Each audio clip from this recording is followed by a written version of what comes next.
everybody. Time to plant out the tomatoes. Oh my goodness, look how tall they are. All right, we're gonna plant today, guys. Here we go. Hey guys, guess what? Today is tomato planting day. And I was so excited. I've been waiting and waiting to do this. We were waiting for the temperatures to get warm enough that night before we brought everything out. But a few videos ago, we showed you that we tore down some of our raised beds that we built from wood, and we assembled the Land Guard galvanized raised beds. Well, we moved our cattle panel, and we have these amazing climbing frames. So I want to show you what it is that we have here. Oh my goodness. Now I've been working back here and I absolutely love the way this looks. And I'm going to tell you more about these frames here. So as you can see, this is going to be our new tomato garden. And I wanted to talk to you about ways to maximize your growing space inside of your galvanized raised beds. Now, not only can you use for instance, our beds are 8 feet by 4 feet. Now, besides having all of that square footage on the surface for like square foot gardening, you can go vertically, which is why we have the actual cattle panel and now these obelisk-like frames. They are 7.5 feet high, but they're also available in 5.5 feet high. And the base is big enough that it can go into a pot. Now these are game changers, you guys, and I am just so excited. Yes, we are absolutely filthy. We've been planting out tomatoes and peppers all day long. So we have so many varieties of climbing structures, as you can see with the trellis here that we built. And I can attach those videos of different ways that we built trellises before. But this little thing here, oh gosh, look how nice and tidy it looks. We separated the cage perfectly. And now to have the two climbing frames next to them, one on each side. Yes, oh, by the way, you guys, we're building a sunflower garden back here where the other raised bed used to be that was wood that we took apart. So I'm going to stand and let you see it from behind again. So right now we have one on each side here, and we're going to do the same thing for the other one. So what I'm going to do, this is amazing because not only am I going to have 2 aggressive growing tomatoes just on this side, so it'll be a total of 4 that'll connect over. They're my Burpee super sauce. They grow very, very big and they climb. Inside of the climbing frames, on this side I'm going to have sun gold climbing cherries, and then on the other 2 it will be yellow pear, and they'll grow in each side. So now I'll also have all this front room, all this space here to still grow. So each side is going to have more tomatoes. Now the front here will be lined with cherry tomatoes called Veranda Cherry that I also got from Burpee. And on this side, I have Martino's Romas that were from Baker Creek.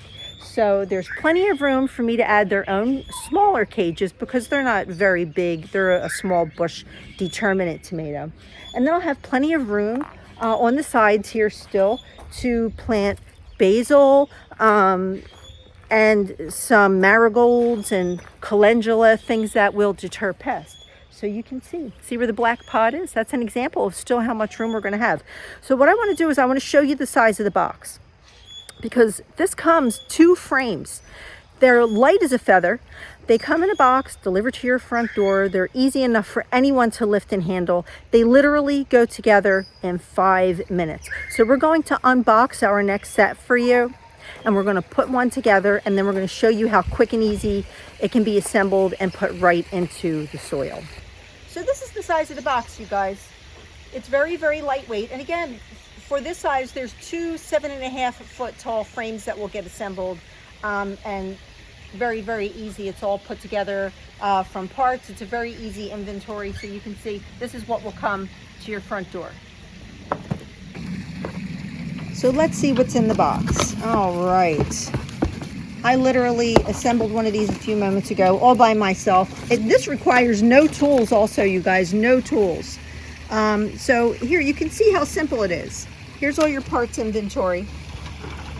It comes nicely wrapped. It's easy enough to see what you've got here.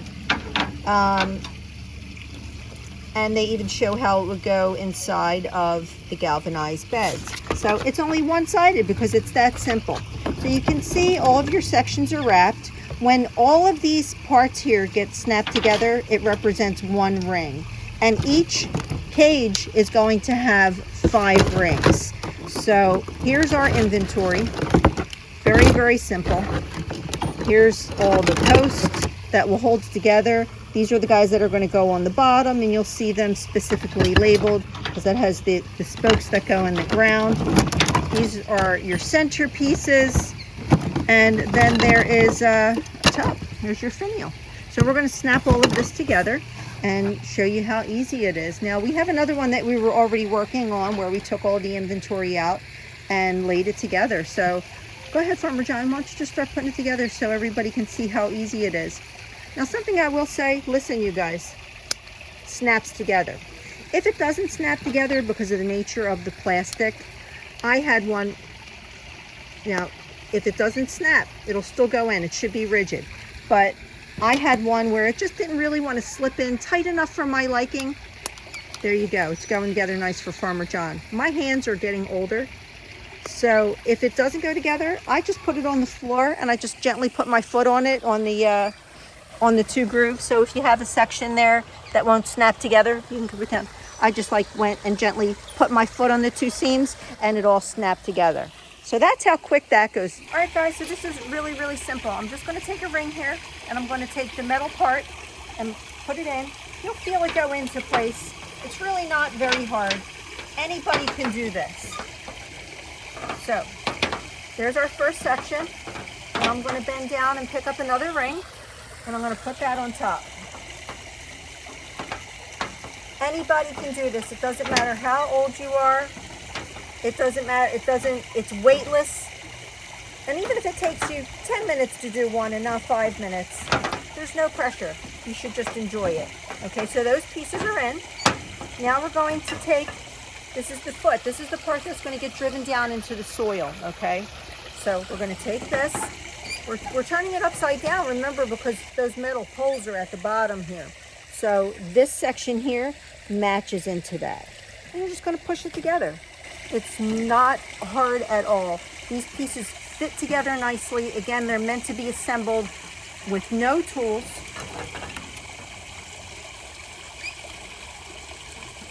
And we will go ahead in the end and we'll make sure that everything is in tight and connected tight.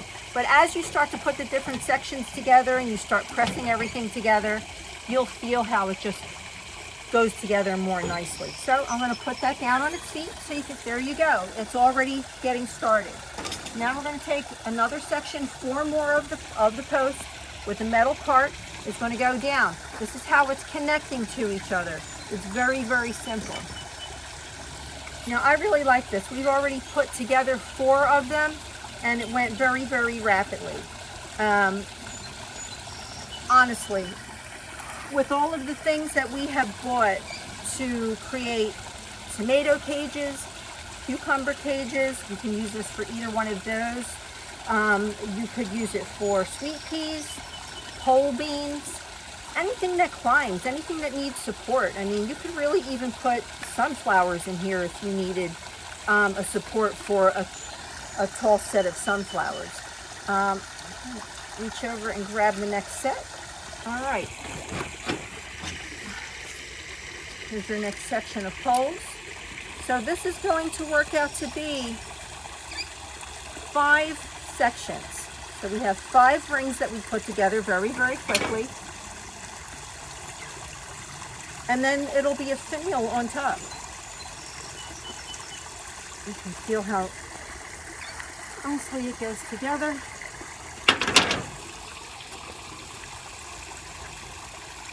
And again, there's no pressure, you guys. I mean, you don't need to feel like it has to be 5 minutes. The nature of this is that there's metal inside here. It's a very, very rigid plastic. So if you have something that's resisting for some reason, just pop it off and turn it over.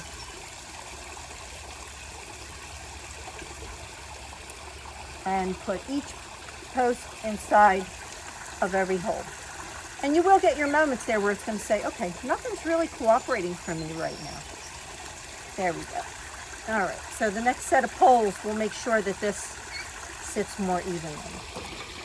We're almost done. Can you believe that? There.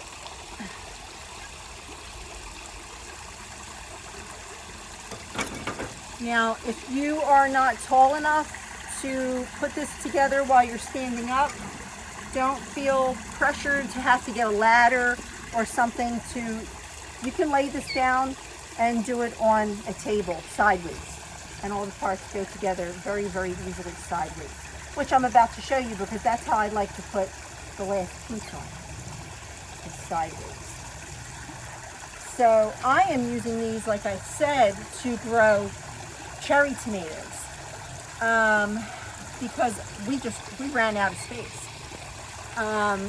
And so when I saw these climbing frames, I was so excited because I thought, okay, now we don't have to run and get another cattle panel, which can be very, very difficult to get home. There's a whole craze right now. It's funny, when we go to Tractor Supply, and we were looking for another type of galvanized fencing that we have in the other part of the garden. And the guy said, oh, are you looking for these cattle panels, which is the whole new gardening craze for tomatoes and stuff? And we were like, no, we can't get those home. So he said, oh, we have an employee here who helps people out, and he'll help you get them home. And for, of course, a fee. I've seen people post pictures taking home cattle panels inside of a Tesla. It was kind of ridiculous. So you see here, I'm going to turn it on its side. Very easy, very rigid. This is your finial piece. It's got a cute little design in there. This part is going to go in again. So all of your metal interior tubes kind of pop in together. So this metal piece is actually going down into the metal tube that's inside to connect it and hold it rigid. So you see, you guys, we just set that up in real time. It's done. It's together sturdy. And now I can grow all of my cherry tomatoes inside of my 8x4x1 land guard beds. This is going to look spectacular, and while it's in the ground, these spokes make it easy to push it down into the ground. Now, Farmer John, just come a little bit closer. Here's what I want to show you, you guys. I'm not actually going to install this in this pot, but as you can see, look at that. It sits, you can put this inside of a pot. Make sure it has a wide enough base, though, that it's a pot that's, you know, a little bit wider at the bottom, so you can send your legs all the way down. But if you're looking to grow a more aggressive tomato that you have the time and patience to, you know, try to make sure it's a single stem, that's the one thing with this. You wouldn't want to let a tomato take off with all of its suckers and everything and become out of control. Something that you're going to want to get in and prune. But with this nice wide interior base, which I think is around 13 inches, we can put the specs for this on the screen while I'm speaking, so you know how wide the base is, so you would know what size pot you could fit it in. But this, I felt like this was the solution to so many people's problems when they say, I don't have the space to grow a Dr. Witch's tomato, Leigh. Now you do. All right, guys, it's as light as a feather. I'm going to pick it up and carry it over, and we're going to get ready to plant some tomatoes. Come on, Farmer John, let's go.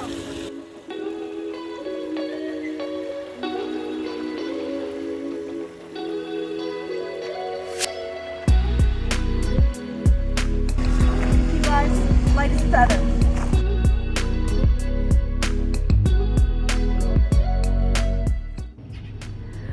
I'm so excited about this space, I can't tell you. I got extra gelled up for you guys today. I hope you like the dirt on my face.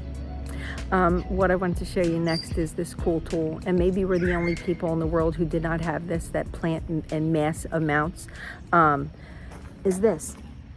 Do you have this tool? It's a little auger.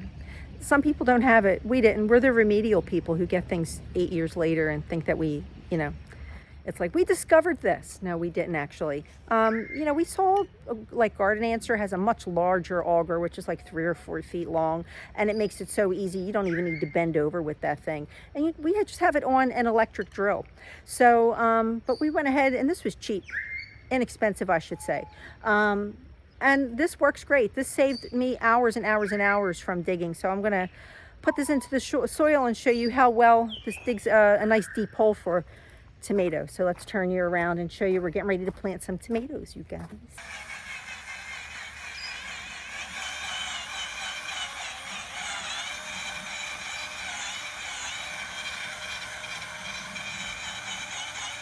All right, you guys, so you know, we use that nice auger to dig a nice deep hole because tomatoes, you can go in the length of the stem. This is all compost in this galvanized bed here. This is the 8x4 by 1 foot tall from Landguard. It's given me substantial amounts of depth that I can put these tomatoes in. So I was able to take the auger all the way down.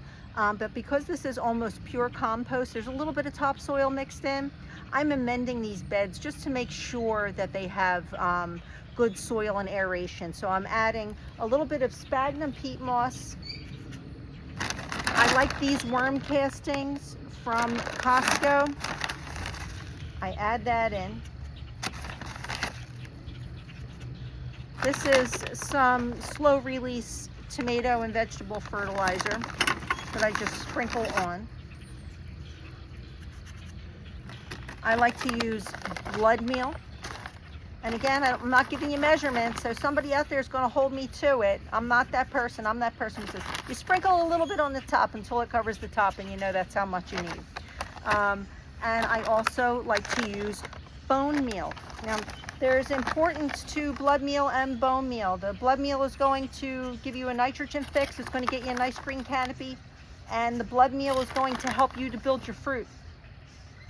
One of the next most important things that tomatoes need is calcium. So you guys, I went to like Home Goods, I think it was, and I bought a mortar and pestle. This was like $5 or $6. It's solid marble. This is dedicated to me grinding things for the garden, like Tums. I'm just going to show you. This is your basic Tums from Wegmans that I bought, and this is a total calcium fix. I put it inside the mortar and pestle, and I just grind it up, and I get a nice calcium powder. You can buy ground calcium for your tomatoes, but it's going to cost you 10 times more. If you really want to, you can get a coffee grinder and dedicate your coffee grinder to something like this. I wouldn't grind Tums in my coffee grinder and then grind coffee beans at the same time, or any time thereafter. I would have a dedicated grinder. But the mortar and pestle is quick, and it just grinds it right up. Take a little splash of the calcium, and I add it around into the hole, and I think we put 4 or 5 tablets in here, and 4 or 5 tablets will cover you through at least 2 tomato plantings. You don't want to put too much in, but not enough, it won't do anything. Look, you guys, these are my yellow pear tomatoes. And these pots are from Bootstrap Farmer. These are the 3.3 inch pots, which we bought as a kit. Look at the roots coming out of the bottom. Oh my goodness. These plants are very, very happy. Oh, look at that. These are a little dry. They were ready to come out. All right, so I'm adding a little bit of amended soil that Farmer John built. This is native soil. It's topsoil. There's some raised bed soil in there, a few other things, compost. So the hole that is here is nice and deep. I'm not going to touch these roots. We talk about tickling roots all the time, you guys. If this is your first time planting tomatoes, you don't want to tickle your roots. So you can see it goes down nice and deep. I like to just take the leaves off that are closest to the bottom so that they're not sitting there laying in it. Some people are very, very precious about making sure that they snip them off because the skins can tear. So you have to be careful. So I've got that down nice and deep. And then everything I amended into that soil is just going to go down. I will take these green leaves and I bury them back down because they just become nitrogen compost. And now we'll put a stake on it, and we'll put the new climbing cage over it, and we'll have a nice new tomato. So I have a nice long center stake here. It's important that you get these things. You can get them on Amazon. I can post the link for you for that. So there will be a link for tomato stakes, for the plastic clips that we use. We'll do the auger on there for you. And of course, there's going to be a link for the climbing cages that we're showing you from Landguard. Now, guess what, you guys? Landguard was kind enough to give me a discount code for you. So that will be there also, and a link to the product. However, the link will take you to Landguard. So you'll get the discount for the Landguard products on the Landguard site.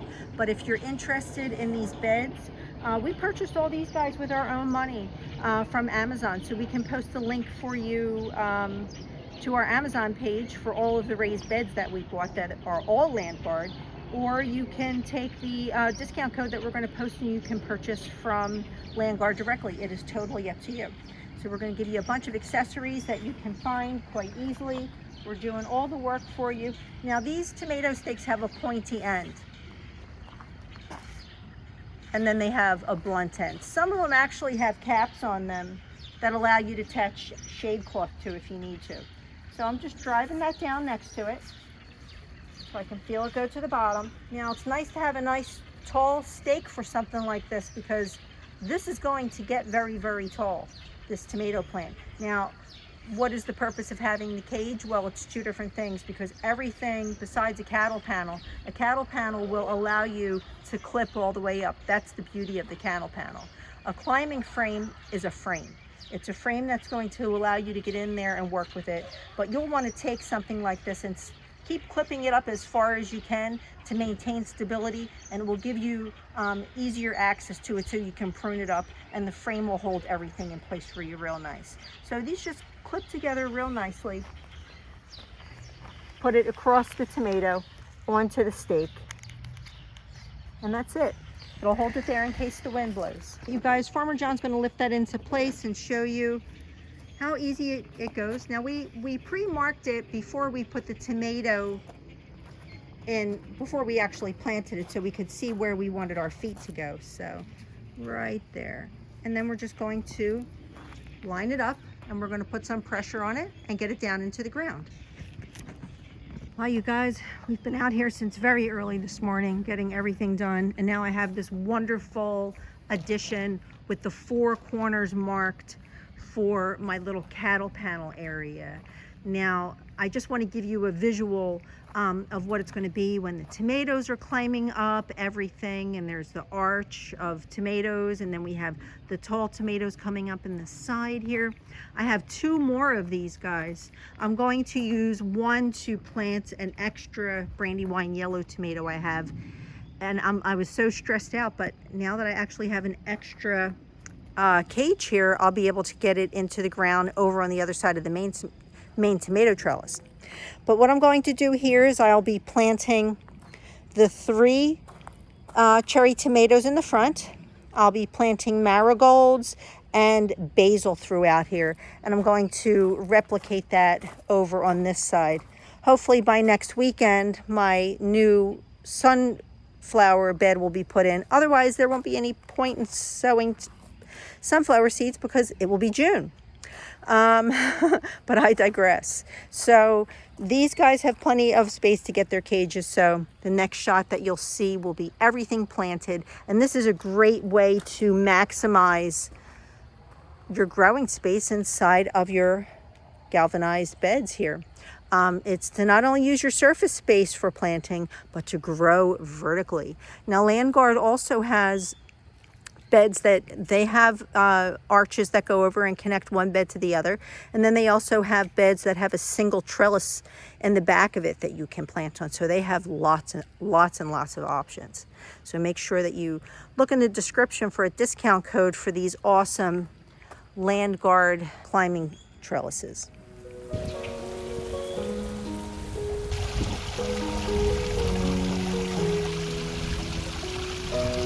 Hey guys, well, it's actually a few days later. We ended up getting some rain over the past few days, and this afternoon we received 2.5 inches of torrential rain. We woke up this morning and we had a window leaking, and everything got saturated in the greenhouse. Nothing really got damaged. It was all just a very frustrating day. But I'm so happy when I come out here and see that everything that I just planted is thriving in this weather. I was worried that it would get washed away or broken because, you know, small plants coming out like this, if they're not properly staked up, they can get snapped down from all of the rainfall. But I want to turn you this way so you can see behind me. We have a new garden area. Now, I did come out and get an opportunity to plant the rest of my plants in. I want to give you a closer look at everything, but I'm so excited because yesterday it was showering, and in the new bed behind me, I actually planted, I think, 25 varieties of sunflowers in there, and some zinnias like Persian carpet, Macarena, double raspberry. What the heck is the name of that double raspberry? It has a longer name. I got it from Park Seed. But anyway, it looks like we're going to have a beautiful vista behind us, hopefully, if it grows the way I want it to. So let's get a closer look at everything that I planted after the last time you saw us. So as I said, I would be planting some cherry tomato, or these are actually not cherry tomatoes. These are Roma tomatoes. These are Martino's Romas, which are from Baker Creek. So we have 1, 2, 3 of those. And they're a smaller, like a mini Roma tomato, very, very cute. They grow a very tight, compact plant. They are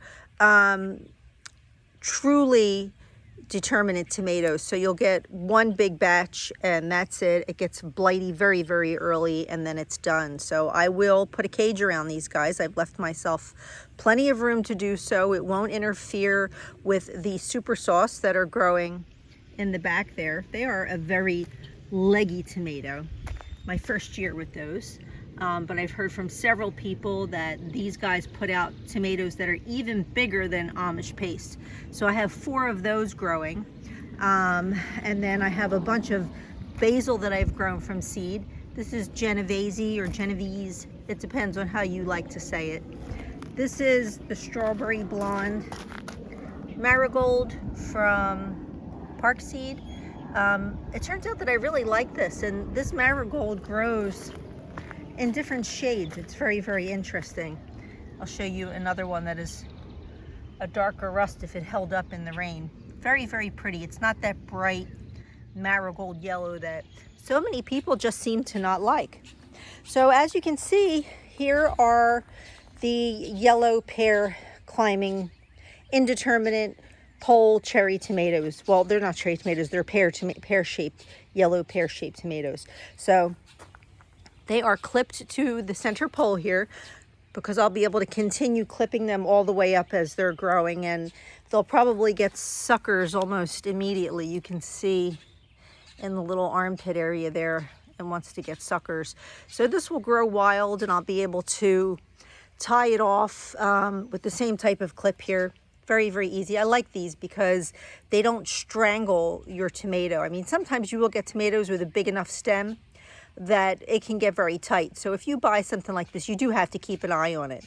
But if you're tying it off, even if it's with an old t-shirt, which I've done that method before, or little twisty ties, you can cut off the circulation and it will dig into your stem eventually. But I'll use these guys, as I was saying. I'll post the link below for those to tie up as we go, and I'll have plenty of opportunity on this awesome new climbing frame, which I'm absolutely in love with. The more I look at them, the more I like them, the more comfortable I feel with them, and I think they're really great. So we have 2 of those, and imagine now I have 7 tomatoes in this bed. I have several types of basil. Here's another one. This is Piccolino Dwarf. This has a really interesting flavor to it, which I grew from seed. And I think I might have gotten this one from M.I. Gardner, maybe. If it's not M.I. Gardner, it's going to be Baker Creek, but I'm pretty sure it's M.I. Gardner. This wants to be trimmed back already. It's supposed to be a compact dwarf plant, but it's taller than my Genovese, which is here. And I've split that into several. Now, when you grow basil plants, and let's say you put 20 seeds for germination just to make sure they germinate inside of one tiny little cell, as it roots up, you can separate that into little clumps as long as every little clump has roots to it, and you can transplant it. So out of one little tiny square of basil, I've gotten several plants. So granted, I planted several trays of it though, because I'm using it for not just for cooking, but for pest control, pest repellent. So this one here is another different one. This is Dwarf Greek, I think, again from My Gardener. Now this one's staying nice and cute. I thought they were supposed to be little teeny tiny plants, but you never know what you're going to get. Here we have the Sun Gold tomatoes growing up the land guard climbing frames. They've got nice flowers on them already. 2 more of the super sauce. Like I said, they're going to grow up the cattle panel. Cattle panel arch growing is awesome, you guys. And this type of vertical gardening is so cool. But what I really like about this is that, yes, this tomato, I will be able to attach it as it grows all the way up. But you can't get 2 cattle panels inside of one bed. Well, you could if you went over to the other side and continued to connect it in the opposite direction. You could do something like that. But what I like here is that I'm able to have several types of tomatoes growing all at the same time, all with different needs. Several that need to climb in different ways, and others that are happily being bush tomatoes that are determinate. So that's working out great. Now here's another strawberry blonde that I was telling you about. Another variation of beautiful color on that. I think it's gorgeous. And then we have the veranda cherry from Burpees growing. So these look like, this is my first year growing these, and they look like a really sturdy little plant. They only need a 12-inch pot you can grow them in. Gosh, this leaf, you guys, I think this grows, I think it's semi-determinate. So you can succession sow these, which I plan to do, so I can make sure that I have different varieties of cherry tomatoes through the season available. And, you know, it won't take much work. They germinated very, very easily and grew very, very quickly. So over here we have some more of the Genovese basil and another marigold. So imagine what you can do here. It's whatever, it's to the limits of your imagination that you can build something like this. And again, I'm going to take one of these climbing frames and I'm going to bring it down here onto my main tomato trellis at the end here, and I'll be planting one final brandywine yellow that I just didn't have room for. Now all my brandywines I keep, and my potato leaves I keep separated. So this is all German pink and brandywine pink. That's all Jersey Devil. These are all like Mortgage Lifter, Arkansas Traveler, Castelluto Genovese, more basil. This is Mammoth basil and lettuce leaf basil. What else do I have in here? Parks Whoppers. There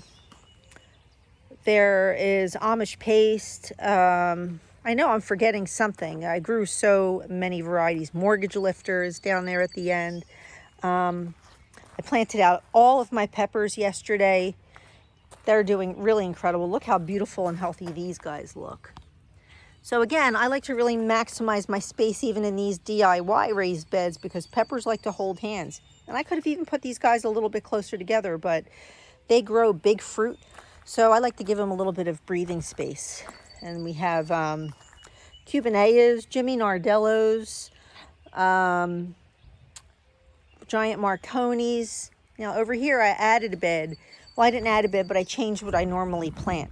This is usually Amish paste and a San Marzano Lungo 2 from Baker Creek, but I changed it to German Johnson's and Brandywine Yellow. So hopefully these guys will do what I'm hoping, and because the Brandywines last year, they were absolutely the shining star of my garden, and the German pinks got us through the entire year. I'm happy to see that I have a beautiful flower. Something I've noticed about the Brandywines and the German pink and the German Johnson, they get very, very large flowers and very, very large fruit. So again, I'm putting basil around. This is purple opal, I have purple Petra, purple Ruffles. I like the different varieties, but the only ones I really like to cook with mainly is Emily Basil, Emerald Towers, Genovese. But I have to admit, this Greek dwarf and this Piccolino that I sampled are absolutely delicious as well. So in my opinion, you guys, these climbing frames are game changers. And if you want to check them out and maybe you're interested in them, like I said, Landguard was kind enough to give us a discount code, which will be listed below, and that's good on any product on the Landguard site. We'll also be posting links, like I said, for the raised beds that we bought through Amazon, and you can decide which deal is better on which product as you go ahead and look. But I always say, why not take advantage of a discount code? And I'm so happy that we're actually able to give you guys discount codes now. So if you have any questions, you guys, please post them below. I would love to hear whatever ideas you've come up with for vertical gardening and maximizing your growing space, so that we can grow as many varieties of these things as possible. For us here in Zone 7A, Northwestern Burlington County, New Jersey, we have a garden season. Now we do grow a fall, early winter garden with root vegetables and such, but the luxury of tomatoes and pole beans and climbing sweet peas in your garden for fragrance. There's so many things that you can grow. And like I said, even if you have one pot, but you want to have a tomato and you want to grow a big tomato, but you can't because you don't have anything to clip it to, now you do. These climbing frames are game changers, you guys. So just check them out, landguard.com, in the link below. And again, if you have any questions, let us know. We get back to everybody. So thanks for spending your time with us, you guys. Stay tuned. Pretty soon we'll have hopefully an epic garden tour for you. See you later, guys.